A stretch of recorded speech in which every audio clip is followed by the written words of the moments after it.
Whale sharks are the largest fish in the sea, but to this day they remain one of the most elusive species. Although knowledge about the shark remains limited, it is known that the sharks surface and aggregate in various locations around the world. A few of these locations have turned into ecotourism hotspots, where tourists flock from around the globe to swim with the giant fish.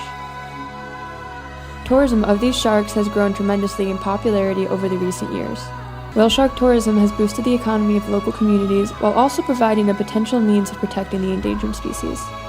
The management of this industry varies greatly between two places in particular: Holbox Island, Mexico, and the Ningaloo Reef in Australia.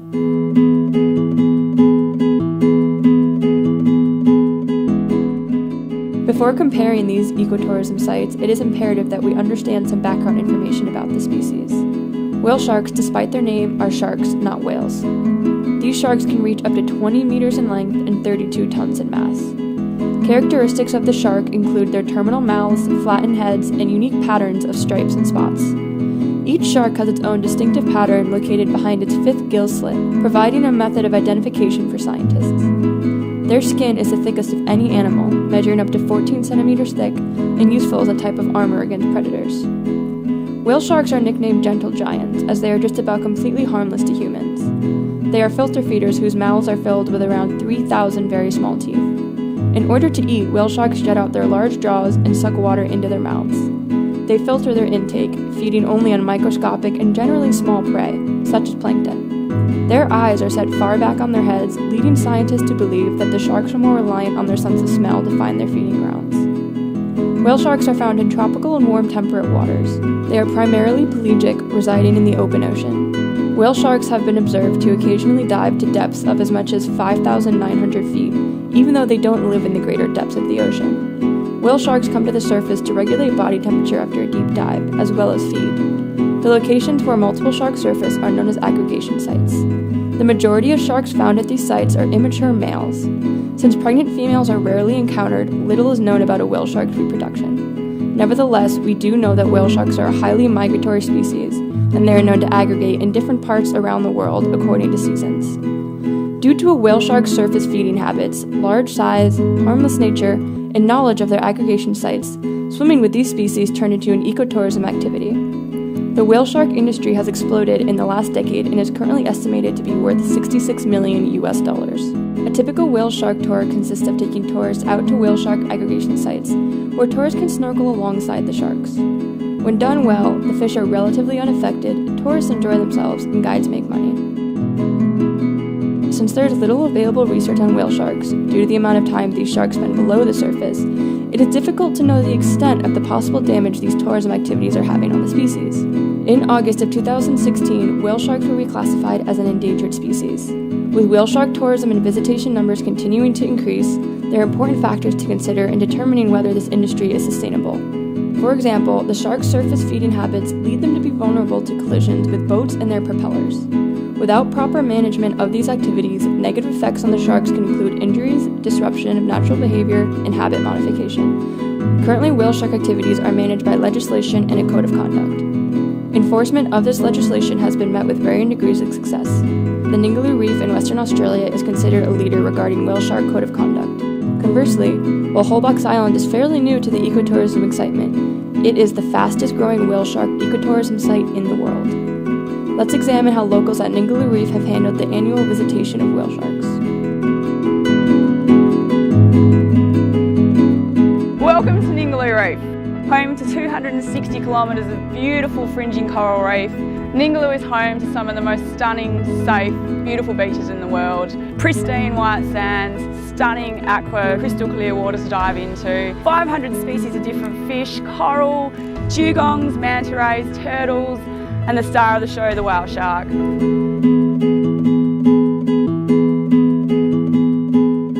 The Ningaloo Reef in Western Australia was the first whale shark ecotourism site. The focus at Ningaloo has been to keep the industry sustainable while still allowing for high net profits. The Ningaloo Reef is located in a remote part of Western Australia, with the closest major city, Perth, being over 1,000 kilometers away. Even though this location is so remote, many tourists still flock to this area. The local town has few housing options, limiting the amount of tourists it can support. The town has regulations keeping it from growing and booming into a large tourist town that the reef can support. This helps keep the amount of people visiting Ningaloo at bay and protects the marine park from being overpopulated. Additionally, whale sharks are protected in Western Australia waters by the Wildlife Conservation Act and the Conservation and Land Management Act. Along with this legislation, whale sharks are protected by the Department of Environmental Conservation, the DEC. The DEC enforces that the whale sharks in Western Australia waters stay undisturbed by the ecotourism activities. The DEC regulates the provision of ecotourism operating licenses. The current limit of licenses is set at 15, and a fee accompanies the license in order to pay for the management of the industry. The licenses are then distributed to the operators who demonstrate that they will run a sustainable industry. There are 9 categories used to evaluate the operators: sustainable equipment, environmental impacts, cultural social impacts, safety and risk management, interpretation and education, quality of service, visitor satisfaction, contribution to park management, and responsible marketing. The DEC also established a code of conduct, meant to guide the interaction between humans and whale sharks. The code of conduct set rules such as: do not touch the shark, do not restrict the normal behavior of the shark, do not get closer than 3 meters from the head or the body of the shark, do not get closer than 4 meters from the tail. Only 10 tourists are allowed in the water at a time. Do not use flash photography, and do not use a camera on a pole that gets closer than 3 meters to the shark. The Ningaloo Marine Park takes many steps to enforce the code of conduct, which include regular inspections, boat patrols, and covert operations. Sharks in Ningaloo are located by spotter planes. Not only do these planes spot the sharks, they provide a method of ensuring the code of conduct is being enforced. These planes watch to make sure the operators observe the following rules. A boat must reduce their speed to 8 knots once within 250 meters of the shark. All other operators must remain 400 meters away from the shark if one operator is already there. The one operator has a maximum of 90 minutes to be with the shark. The guide is supposed to lead the tourists in the path of the shark, while the skipper keeps the boat in front of the head of the shark. The operators must go through a course developed by the DEC in order to educate the staff on biological and ecological information of whale sharks as well as the code of conduct. Prior to the tours, tourists have been briefed about whale sharks and how to properly interact with the sharks. Overall, education is important to enforcing the understanding the rules of whale shark interaction. Even with all the legislation and regulation, studies have shown that whale sharks in these waters have declined in body size by approximately 2 meters, and relative abundance of sharks has declined 40%. There is little evidence to suggest why this has happened, whether it relates to the ecotourism industry or the fishing industry. Ensuring proper enforcement of protective legislation is essential, but often extremely difficult. A constant worry within this industry is the possible ecological damage that may be happening. Some of the negative impacts include disruption in normal behavior, rolling of the eyes when flash photography is used, diving behaviors, and contact between swimmers and sharks. Marine conservationist Brad Norman has studied whale shark behaviors for decades. He has observed sharks diving away from the tourists as well as diving up and down. These behaviors are worrisome because they might reduce the amount of time sharks spend at the surface, and in turn how much food the sharks are getting. It can also disrupt their thermoregulation process. Another issue is the risk of boat collision. Even though there are regulations on licenses and the number of boats that can be close to the sharks, the vessels at Ningaloo require high-powered motors as opposed to other sites, where the sharks can be found with smaller vessels. Since sharks come to Ningaloo to feed, a lot of their time is spent on the surface, thus increasing the chance of a boat collision. Solutions for this problem could include propeller protectors or reducing boat speeds even further. Overall, while no current evidence suggests that the industry in Western Australia is harming the whale sharks in these waters, there is a necessity to continue to study and preserve the aggregation of these sharks. The industry in Ningaloo is well maintained and demonstrates that they want the sharks to remain unharmed. The code of conduct is enforced, and the local government has taken the steps to pass legislation on proper regulations. The industry supports the local town while the whale sharks are protected. This industry is a prime example of a well-managed aggregation site.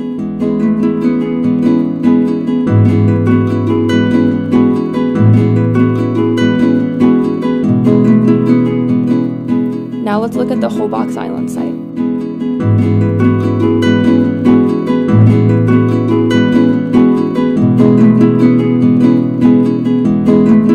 Holbox Island is a sleepy little island off the coast of the Yucatan Peninsula that has rapidly turned into a tourist hotspot. This is because of its close proximity to the largest whale shark aggregation site in the world and nearby resort cities such as Cancun. Sharks flock to these waters to feed on the fish eggs near Contua Island and the plankton blooms near Holbox Island. While the industry at Ningaloo started in 1980, the industry at Holbox Island is much newer, only beginning in 2002. Local fishermen knew about the whale sharks, but it wasn't until they started organizing tours did they realize how much money could be made. Tourism here may be growing too large and too fast. This industry has been predicted to grow by 25% per year and bring in tens of thousands of tourists each year. This growth could potentially wipe out the whale shark's feeding ground. Whale shark hunting was outlawed in Mexican waters in 2000. CONANP is the current governing agency in charge of protecting the sharks. Unlike the DEC, they do not have the resources or authority to properly enforce their code of conduct and are struggling to keep this industry under control.